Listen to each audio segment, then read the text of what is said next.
ಮಕ್ಕಳಾದ ನಾವು ನಿಮಗೆ ಹೊರಡುತ್ತೇವೆ.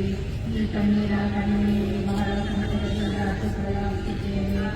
ಆದುದರಿಂದ ನಮ್ಮ ಸೇವೆ ಮತ್ತು ಪ್ರಾರ್ಥನೆಯನ್ನು ನನ್ನ ಮೇಲೆ ಇರಿಸಿರಿ ಮತ್ತು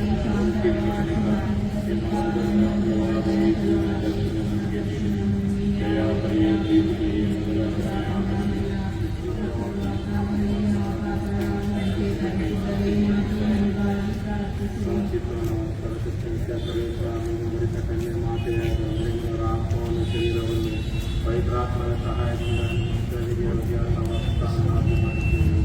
ಅಂತ ಪರಿಶುದ್ಧ ಮಾತೆಯನ್ನು ಸಂತೋಷದಿಂದ ಸ್ಮರಿಸಿಕೊಳ್ಳುವಂತೆ ಅವರ ದಯಗಳ ಮೂಲಕ ಈ ಲೋಕದ ಸೇವೆಗಳಿಂದಲೂ ನಿತ್ಯ ಮರಣದಿಂದಲೂ ನಮ್ಮ ರಕ್ಷಿಸಬೇಕೆಂದು ನಮ್ಮ ಕರ್ತವ್ಯ ಮುಖಾಂತರ ನಿಮ್ಮನ್ನು ಪ್ರಾರ್ಥಿಸುತ್ತೇವೆ.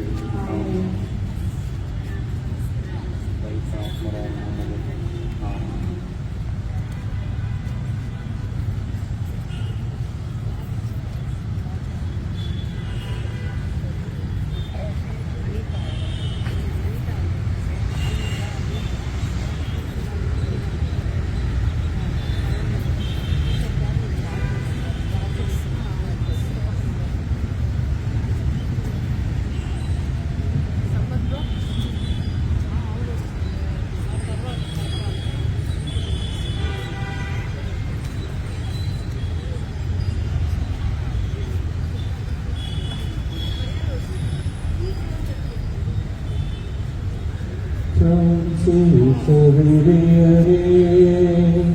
ನಿಮ್ಮ ಆದರ್ಶ ಬಾಳನ್ನು ಸ್ಮರಿಸುತ್ತ ನಾವು ಈ ಗೀತೆಯ ನಿಮಗೆ ಹಾಡುವೆವು.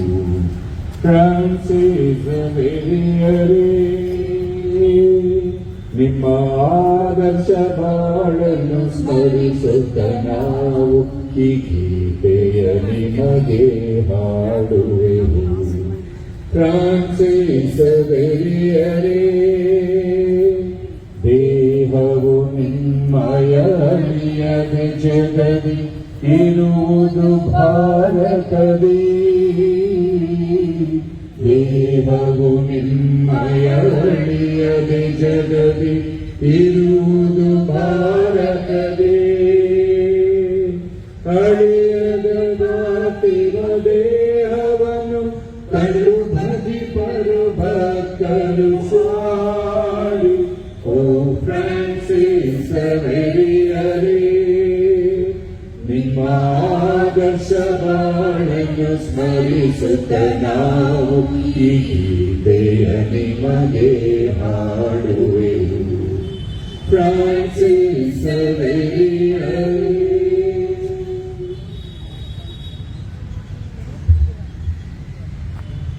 ಕ್ರಿಸ್ತಲ್ಲಿ ಆತ್ಮೀಯ ಸಹೋದರ ಸಹೋದರಿಯರೇ, ನಿಮಗೆಲ್ಲರಿಗೂ ಈ ವರ್ಷದ ವಾರ್ಷಿಕೋತ್ಸವ ಸಂತ ಫ್ರಾನ್ಸಿಸ್ ಸೇವಿಯರ್ ಅವರ ಹಬ್ಬವನ್ನು ಆಚರಿಸಲು ಪ್ರಾರಂಭಿಸುವಂಥ ಈ ನವೇನ ದಿನ ವೇಳೆಗೆ ನಿಮಗೆ ಸುಸ್ವಾಗತವನ್ನು ಕೋರುತ್ತಾ ಈ ಧ್ವಜಾರೋಹಣ ಸಮಾರಂಭಕ್ಕೆ ನಮ್ಮ ಪರಮ ಪೂಜ್ಯ ಪೀಟರ್ ಮಚಾದು ಮಹಾಧರ್ಮಾಧ್ಯಕ್ಷರು ಇಲ್ಲಿ ಆಗಮಿಸಿದ್ದಾರೆ.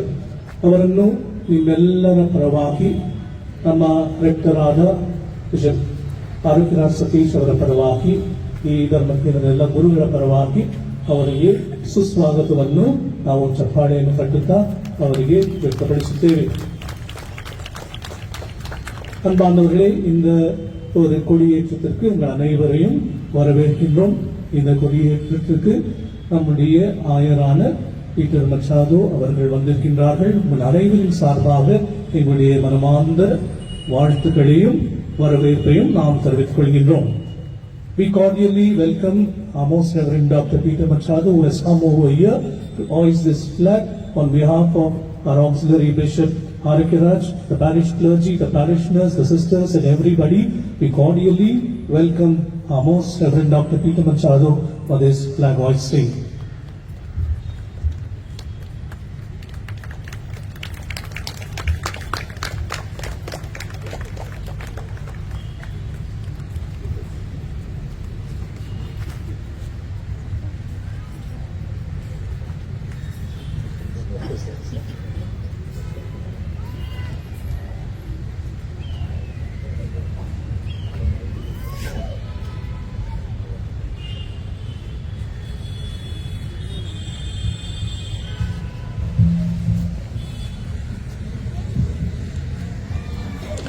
ಪಿತನ ಮತ್ತು ಸುತನ ಮತ್ತು ಪವಿತ್ರ ಆತ್ಮನಾಮದಲ್ಲಿ ಆಮೆನ್. ಪ್ರಿಯ ಸಹೋದರ ಸಹೋದರಿಯರೇ, ಸಂತ ಫ್ರಾನ್ಸಿಸ್ ಝೇವಿಯರ್ ಅವರ ಹಬ್ಬದ ನಿಮಿತ್ತ ಅವರ ಗೌರವಾರ್ಥ ಧ್ವಜಾರೋಹಣವನ್ನು ಮಾಡುತ್ತಿದ್ದೇವೆ. ಹಳೆಯ ಒಡಂಬಡಿಕೆಯಲ್ಲಿ ನಾವು ಓದುವಂತೆ ದೇವರ ಮತ್ತು ಅವರ ಸೇವಕ ಮೋಶೆಯ ವಿರುದ್ಧ ಗುಣಗಾಡಿ ಪಾಪಗೈದ ಇಸ್ರಾಯೇಲರ ವಿಷಸರ್ಪಗಳ ಕಡಿತದಿಂದ ಸಾಯುವ ಶಾಪಕ್ಕೆ ಗುರಿಯಾದರು. ತಮ್ಮ ತಪ್ಪಿನ ಅರಿವಾದಾಗ ಮನೆ ಪರಿವರ್ತನೆ ಹೊಂದಿ ದೇವರಿಗೆ ಮೊರೆ ಇಟ್ಟರು. ಮನಸ್ತಾಪಪಟ್ಟು ಅವರ ರಕ್ಷಣೆಗಾಗಿ ದೇವರ ಆದೇಶದ ಮೇರೆಗೆ ಮೋಶೆ ಕಂಚಿನ ಸರ್ಪವೊಂದನ್ನು ಮಾಡಿ ಅದನ್ನು ಒಂದು ಸ್ತಂಭದ ಮೇಲಿರಿಸಿದನು. ವಿಷಸರ್ಪಗಳ ಕಡಿತಕ್ಕೆ ಒಳಗಾದವರು ಆ ಧ್ವಜವನ್ನು ವೀಕ್ಷಿಸಿದಾಗ ಸಾವಿನಿಂದ ಪಾರಾದರು.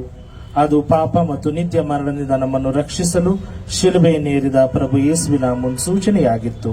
ನಾವೀಗ ಮಾಡಲಿರುವ ಧ್ವಜಾರೋಹಣ ನಮ್ಮ ರಕ್ಷಣೆಯನ್ನು ನೆನಪಿಗೆ ತರಲಿ, ಪಾಪವನ್ನು ತೊರೆದು ದೇವರತ್ತ ತಿರುಗಲು ಇದು ನಮ್ಮೆಲ್ಲರನ್ನು ಆಹ್ವಾನಿಸಲಿ.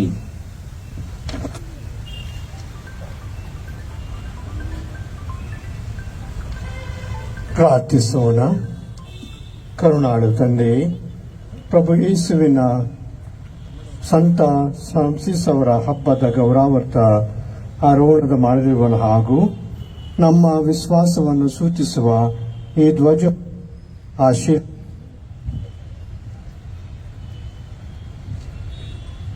ಈ ಧ್ವಜ ಪಾಪ ಪಿಶಾಚಿ ಮತ್ತು ಮರಣದ ಮೇಲೆ ಕ್ರಿಸ್ತರು ಗಳಿಸಿದ ವಿಜಯದ ಸಂಕೇತವಾಗಲಿ. ಈ ಹಬ್ಬವನ್ನು ಕೊಂಡಾಡುತ್ತಿರುವ ನಮ್ಮೆಲ್ಲರ ಜೀವನ ಹಾಗೂ ನಡೆನುಡಿ ಈ ಧ್ವಜದಂತೆ ಸರ್ವರನ್ನು ಪ್ರಭು ಕ್ರಿಸ್ತರತ್ತ ಆಕರ್ಷಿಸಲಿ. ನಮ್ಮ ಪ್ರಭು ಕ್ರಿಸ್ತರ ಮುಖಾಂತರ ನಿಮ್ಮನ್ನು ಪ್ರಾರ್ಥಿಸುತ್ತೇವೆ. ಆಮೆನ್. ಪರಲೋಕದಲ್ಲಿರುವ ನಮ್ಮ ತಂದೆಯೇ, ನಿಮ್ಮ ನಾಮ ಪೂಜಿತವಾಗಲಿ, ನಿಮ್ಮ ರಾಜ್ಯ ಬರಲಿ, ನಿಮ್ಮ ಚಿತ್ತ ಸ್ವರ್ಗದಲ್ಲಿ ನೆರವೇರುವ ಪ್ರಕಾರ ಭೂಮಿಯಲ್ಲಿಯೂ ನೆರವೇರಲಿ. ನಮ್ಮ ದಿನದ ಆಹಾರವನ್ನು ಇಂದು ನಮಗೆ ನೀಡಿರಿ. ನಮಗೆ ತಪ್ಪು ಮಾಡಿದವರನ್ನು ನಾವು ಕ್ಷಮಿಸುವ ಪ್ರಕಾರ ನಮ್ಮ ಪಾಪಗಳನ್ನು ಕ್ಷಮಿಸಿರಿ. ನಮ್ಮನ್ನು ಶೋಧನೆಗೆ ಒಳಪಡಿಸದೆ ಕೇಡಿನಿಂದ ನಮ್ಮನ್ನು ರಕ್ಷಿಸಿರಿ. ನಮೋ ಮರಿಯ ವರಪ್ರಸಾದ ಪೂರ್ಣೆ, ಪ್ರಭು ನಿಮ್ಮೊಡನೆ ಇದ್ದಾರೆ. ಸ್ತ್ರೀಯರಲ್ಲಿ ನೀವು ಧನ್ಯರು ಮತ್ತು ನಿಮ್ಮ ಉದರದ ಫಲವಾದ ಯೇಸು ಧನ್ಯರು. ಪರಿಶುದ್ಧ ಮರಿಯಾದೆ ಮಾತೆಯೇ, ಪಾಪಿಗಳಾಗಿರುವ ನಮಗಾಗಿ ಈಗಲೂ ನಮ್ಮ ಮರಣದ ಸಮಯದಲ್ಲಿ ಪ್ರಾರ್ಥಿಸಲಿ. ಆಮೆನ್. ನಮೋ ಮರಿಯ ವರಪ್ರಸಾದ ಪೂರ್ಣೆ, ಪ್ರಭು ನಿಮ್ಮೊಡನೆ ಇದ್ದಾರೆ. ಸ್ತ್ರೀಯರಲ್ಲಿ ನೀವು ಧನ್ಯರು ಮತ್ತು ನಿಮ್ಮ ಉದರದ ಫಲವಾದ ಯೇಸು ಧನ್ಯರು. ಪರಿಶುದ್ಧ ಮರಿಯಾದೆ ಮಾತೆಯೇ, ಪಾಪಿಗಳಾಗಿರುವ ನಮಗಾಗಿ ಈಗಲೂ ನಮ್ಮ ಮರಣದ ಸಮಯದಲ್ಲಿಯೂ ಪ್ರಾರ್ಥಿಸಿರಿ. ಆಮೆನ್. ಕರ್ತರು ನಿಮ್ಮೊಡನಿರಲಿ. ನಿಮ್ಮ ಆತ್ಮರೊಡನೆಯೂ ಇರಲಿ. ಸರ್ವಶಕ್ತ ದೇವರಾದ ಪಿತ, ಸುತ ಮತ್ತು ಪವಿತ್ರ ಆತ್ಮರು ನಿಮ್ಮನ್ನು ಆಶೀರ್ವದಿಸಲಿ. ಆಮೆನ್.